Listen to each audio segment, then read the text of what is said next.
নমস্কার প্রিয় দর্শক শ্রোতা মণ্ডলী, সমাচার ত্রিপুরা চ্যানেলের পক্ষ থেকে নিয়ে শুভেচ্ছা এবং ভালোবাসা। আমি ডক্টর এসপি গোস্বামী আপনাদের সামনে এসেছি হোমিওপ্যাথি নিয়ে আলোচনা করব। দেখুন, আমার কাছে তো প্রত্যেক দিন প্রচুর ফোন কল আসছে, প্রচুর, এবং সকলেই বিভিন্ন ওষুধ নিয়েও জানতে চান। এবং আমি যে ভিডিওগুলো দিয়েছিলাম সেগুলোতে প্রত্যেকটা ভিডিওতে আমি বিভিন্ন রোগে বিভিন্ন ওষুধ আলোচনা করেছি। তো অনেকেই কিন্তু সেই খুব মার্ক করেছেন ওষুধগুলো, এবং অনেকেই জিজ্ঞেস করছেন যে স্যার এই ওষুধটা আমার এই লক্ষণের সাথে মিলেছে, আমি কি খেতে পারি? আচ্ছা, এরপরে অনেকে জানাচ্ছেন যে এই ওষুধটা খেয়েছিলাম, আমি ভালো হয়ে গেছি।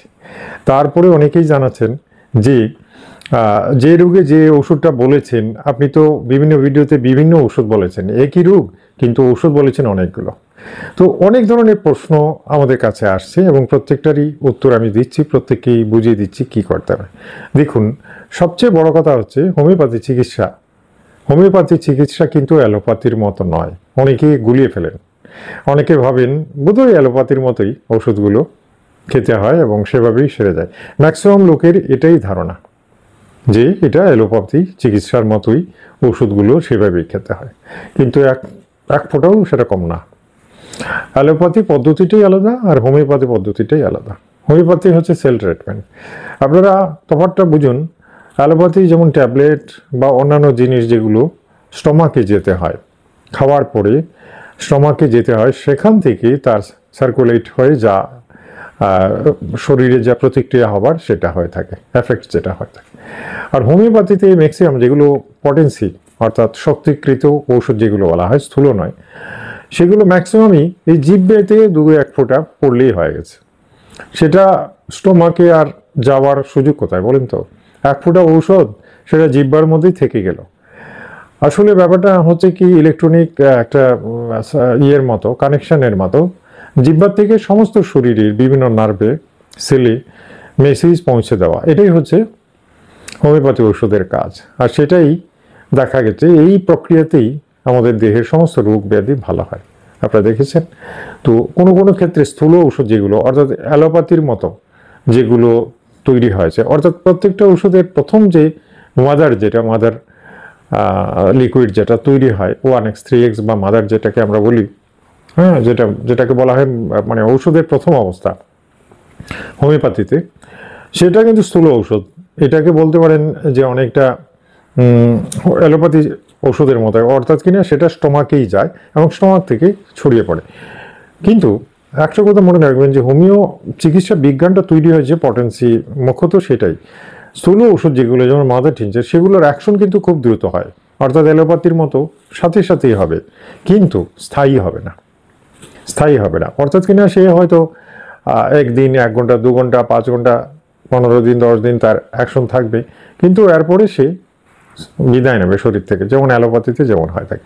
কিন্তু হোমিওপ্যাথিতে যখন পটেন্সি মেডিসিন হয়, সেগুলো অনেক দিন কাজ করে, অনেক দিন।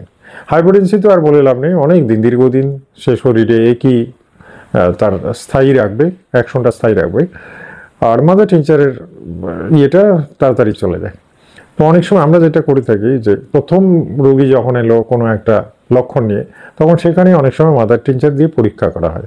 কারণ কি একটা সুবিধা আছে, মাদার টিনচার যখন আমরা দিই তখন দেখা গেল যে রোগটা হয়তো ভালো হলো না, নাও হতে পারে। সেক্ষেত্রে কোনো বিপজ্জনক শরীরে প্রতিক্রিয়া হবে না, কেন কি ওটার অ্যাকশন চলে যাবে। কিন্তু মনে করুন কেউ না বুঝে হাইপোটেন্সি, হ্যাঁ, 10,000, 1,000, 50,000 দিয়ে দিল, তখন অবস্থাটা কি হবে? এটা দুটো সাইড এফেক্ট আছে। একটা হচ্ছে যে বিষক্রিয়া শরীরে তৈরি হবে সেটা কিন্তু স্থায়ী হয়ে গেল, জীবনে আর এটা যাবে না শরীর থেকে। এই কারণেই খুব বিপজ্জনক। ভালো হোমিওপ্যাথি ডাক্তার ছাড়া তার কাছে যাওয়া, তার কাছ থেকে হাইপোটেন্সি ওষুধ কেনা এবং খাওয়া খুবই বিপজ্জনক, এই কথাটা মনে রাখবেন সবসময়ই। যারা ভালো ডাক্তার এবং যারা অলরেডি ডিগ্রিধারী, তারা কিন্তু কখনো এই ভুলটা করবেন না। এই জন্য মনে রাখবেন যে ভালো ডাক্তারের কাছেই যাওয়া উচিত। এবং হাতুড়ি ডাক্তারদের কাছে গেলে এই সমস্যাটা হতে পারে। আমাদের কাছে অনেকগুলো কেস এরকম এসেছে, যারা না বুঝে হাইপোটেন্সি দিয়ে দিয়েছেন, তখন রোগীদের প্রচণ্ড বিপদও হয়েছে। যাই হোক, আমি সব কিছু বুঝিয়ে বললাম। এখন আমি পটেন্সি নিয়ে আলোচনা করছি, এবং এখন যে সিরিজ চলছে সেখানে সমস্ত ওষুধ নিয়েই আলোচনা হচ্ছে। সবগুলো ওষুধ কিভাবে খাবেন, এবং তার প্রতিক্রিয়া কি কি লক্ষণে দেওয়া যেতে পারে সেগুলো সম্পর্কে বিস্তারিত আলোচনা আমি করছি। এটা জানা খুব দরকার। এমন ভাববেন না যে এই ভিডিওগুলো কোনো কাজের না। যারা এটা ভাবছেন তারা কিন্তু ভীষণ ভুল করছেন, কারণ এই ভিডিওগুলো আপনাদের জানতে হবে, দেখতে হবে, বুঝতে হবে, তবে না আপনি কিছুটা শিখবেন। নিজের উপরই যদি কখনো ওষুধ প্রয়োগ করেন না বুঝে, তো কখনোই করা উচিত নয়। হ্যাঁ, আর সেটাকে খুব ভালোভাবে ডিপলি বুঝতে হবে, এই জন্যই আমাদের ভিডিও, শিক্ষার জন্য।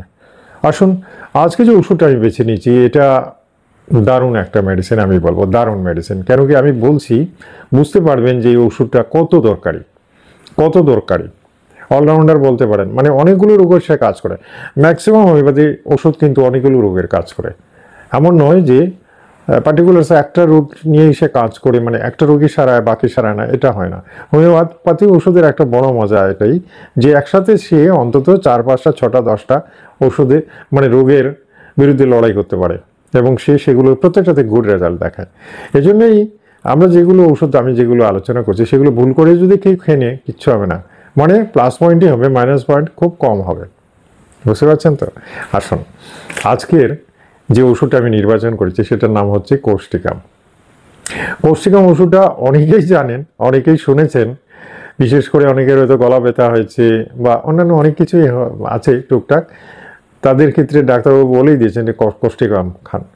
ম্যাক্সিমাম ডাক্তাররা কোষ্টিকামকে একটা গলার ঔষধ বলেই জানেন। বুঝতে পারছেন তো? আবার অনেকে মনে করেন আঁচিল হয়েছে শরীরে, তো আঁচিলে থুজাও আছে, তো অনেকে আবার কোষ্টিকাম দিয়ে দিচ্ছেন। আচ্ছা, এগুলো তো কাজ করে ঠিক আছে, কিন্তু আমি পুঙ্খানুপুঙ্খভাবে একেবারে কি কি লক্ষণে কোষ্টিকাম কাজ করতে পারে একেবারে মানুষের চরিত্র সহ বুঝিয়ে দিচ্ছি। প্রথম কথাই হচ্ছে, কোষ্টিকাম হচ্ছে একদম ভালো মানুষের ঔষধ। এখন বলবেন যে ভালো মানুষকে, ভালো মানুষ সেই ভালো মানুষ যে মানবতাবাদী, দয়ালু, অন্যের দুঃখ দেখে প্রচণ্ড দুঃখ পায় এবং কেঁদেও ফেলে, এরকম ক্যারেক্টার যাদের, তাদের ক্ষেত্রে কোষ্টিকাম কিন্তু একেবারে অ্যাপ্রোপ্রিয়েট মেডিসিন, মানে এটা হচ্ছে তার ক্যারেক্টার। বুঝতে পারছেন তো? তো এই ধরনের লোক সমাজে আছেন, প্রচুর আছেন, হয়তো বা আপনিও সেরকম, আপনি নিজের সাথে মিলিয়ে নেবেন। তাহলে দেখবেন আপনার যদি সত্যি সত্যি আপনি অন্য মানুষের জন্য আপনার দুঃখ লাগে, দয়ালু হন, মানবতাবাদী হন, তাহলে জানবেন যে কোষ্টিকাম ওষুধটা আপনার জন্য। গেল একটা কথা। দ্বিতীয় যে ব্যাপার হচ্ছে, একটা একটা করে আমি রোগ বলছি, দেখবেন আপনার সাথেও মিলে যাবে, বেশ কিছু লোকের সাথে মিলে যাবে। আমি বলছি একটা একটা করে। প্রথমেই যেটা বলবো, এটা কিন্তু একটা অ্যান্টিসোরিক মেডিসিন। হ্যাঁ, খুব জোরালো, শক্তিশালী একটা মেডিসিন বলতে পারেন। অ্যান্টিসোরিক মানে অত্যন্ত জোরালো, অন্যান্য আরও মানে সমস্ত শরীরকে সে একদম ফ্রেশ করে দেবে। একটা মারাত্মক পাওয়ারফুল মেডিসিন কিন্তু এটার যে প্রধান যে লক্ষণ, যেটা একটা একটু করে বলি। চোখের ছানি, একটু বয়স হয়ে গেলে, মনে করুন 50-50 বয়স হয়ে গেছে, চোখের ছানি, অনেক লোকের কিন্তু চোখের ছানি পড়ে, কিন্তু ছানি যখন পড়ে তখন তো পরিষ্কার বোঝা যায়, গোলাটে হয়ে যায় এবং রামধনু দেখা যায়, কিন্তু অনেকে মনে করেন কুয়াশা কুয়াশা দেখা যাচ্ছে, ছানি পড়েনি কিন্তু। হ্যাঁ, চোখের ডাক্তার বললেন ছানি এখনো পড়েনি, তবে পড়া শুরু হয়েছে। তো সেই সমস্ত ক্ষেত্রে কোষ্টিকাম দারুণ কাজ করে, এগুলো তো মনে রাখবেন। ছানি পড়ে গেলে হয়তো হবে না, অন্যান্য ঔষধ আছে, কিন্তু ছানি পড়ার আগে যদি কেউ অস্পষ্ট দৃষ্টি, কুয়াশা কুয়াশা দেখা, সেক্ষেত্রে কোষ্টিকাম কাজ করবে। দ্বিতীয় লক্ষণ হচ্ছে কি, কানে ভালো শুনতে পায় না, কানে টুংটাং শব্দ হয়। এটা একটা বড় মেজর একটা রোগ আছে। তো এই রোগে কিন্তু অনেকে হঠাৎ করে কানে তালা লেগে গেলো বা কানে শুনতে পাচ্ছে না, এরকম ক্ষেত্রে কানে অনেকে আবার টুংটাং শব্দও শুনেন, ঘণ্টার ধ্বনি শোনেন, সেরকম ক্ষেত্রে কোষ্টিকাম দারুণ কাজ করে, দেখা গেছে। কোষ্টিকামের আরেকটা আছে, আরেকটা ওষুধ আছে, এটার সাথে মিক্স করে দেওয়া হয়, সেটাও ভালো কাজ করে। আসুন, এরপরে যে লক্ষণটা, সেটা হচ্ছে অস্পষ্ট মাতালের মতো কথাবার্তা। আসলে এটা অনেকটা পক্ষাঘাতের টাইপ, ওই যে মুখ দিয়ে অনেকে কথা বলে, এরকম যারা কথা বলেন বা ন্যাচারালি সবসময় দেখবেন অস্পষ্ট কথা, ঠিক জিহ্বা ঠিক নাড়তে পারছেন না, ঠোঁটটাও ঠিক নাড়তে পারছেন না, আবার কথাও বলতে পারছেন, তো সেরকম ক্ষেত্রেও কোষ্টিকাম কাজ করবে, মানে মুখের পক্ষাঘাত বলতে পারেন। এছাড়া শরীরের যে কোনো জায়গাতে পক্ষাঘাত হতে পারে, বাত যেটা, সে সমস্ত ক্ষেত্রে কোষ্টিকাম ভালো কাজ করে। আরেকটা, প্রস্রাব প্রস্রাব ধরে রাখা যায় না। প্রস্রাব মনে করুন কি প্রস্রাব ধরেছে, প্রস্রাব ইউরিনালে যাওয়ার আগেই ফোঁটা ফোঁটা প্রস্রাব পড়ে যেতে পারে, সে সমস্ত ক্ষেত্রে কোষ্ঠিকাম খুব ভালো কাজ করে থাকে।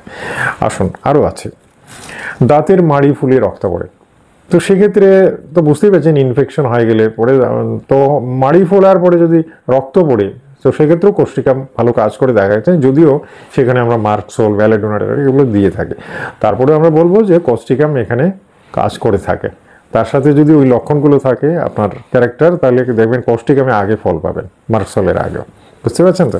আসুন, আর কি কি হয়? কনস্টিপেশন। কনস্টিপেশন তো বুঝছে কীরকম, অনেকের কনস্টিপেশন আছে, দেখুন পায়খানা বেগ আসে, মানে মনে হয় খুব ধরেছে, কিন্তু লেট্রিনে গিয়ে যখন বসলে না আর বের হচ্ছে না। এটা একটা অদ্ভুত লক্ষণ, যখন বেগ ধরে কিন্তু পায়খানা হয় না।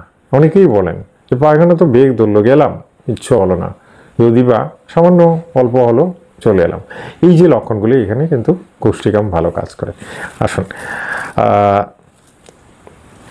আঁচিল, আমি যে কথাটা বলছিলাম, আঁচিল, আঁচিল তো আঁচিলে অনেকে জানেন যে থুজা চুড়াই কাজ করে, কিন্তু আরও ঔষধ রয়েছে। তো থুজার পরে কিন্তু আছে কোষ্ঠিকাম। কোষ্ঠিকামের আঁচিল জেনারেলি আমি তো বললাম যে মুখমণ্ডল, মুখমণ্ডলের মধ্যে কোষ্ঠিকামের আরেকটা লক্ষণ হচ্ছে, অনেকে দেখবেন চোখ বুঝে বুঝে কথা বলে, মানে চোখের পাতাটা ভারী হয়ে যায়, পক্ষাঘাতের মতো চোখের পাতা ভারী হয়ে যায়, তো চোখ খুলে রাখতে পারে না, তো সেক্ষেত্রেও কিন্তু কোষ্ঠিকাম। আরেকটা কথা যে আঁচিল, আঁচিল চোখের পাতায় যদি হয়, চোখের পাতায় বা গালে বা এই জায়গাতে বা ভুরুর ওপরে, এই সমস্ত ক্ষেত্রে যদি আঁচিল হয়, হ্যাঁ, তাহলে কিন্তু কোষ্ঠিকাম। আচ্ছা, এরপরেও আরও অসংখ্য রোগে, বিশেষ করে বাত, পক্ষাঘাত, এগুলোতেও কোষ্ঠিকাম ইউজ হয়। তো সেই ক্ষেত্রে আমি বলবো যাদের এই সমস্ত আছে তারা কিন্তু ইজিলি কোষ্ঠিকাম খেতে পারেন, আর ওই যে লক্ষণের সাথে মিলিয়ে অবশ্যই খেতে পারেন। ঠিক আছে? আসুন, আমি কিন্তু প্রত্যেক দিন এখন যে সিরিজ চলছে সেখানে ওষুধগুলো সম্পর্কে পরিচিতি দেওয়ার চেষ্টা করছি, এই জন্য একটার পর একটা ওষুধ নিয়ে আলোচনা হবে, ভালো করে দেখে নেবেন, বই পড়তে হবে না।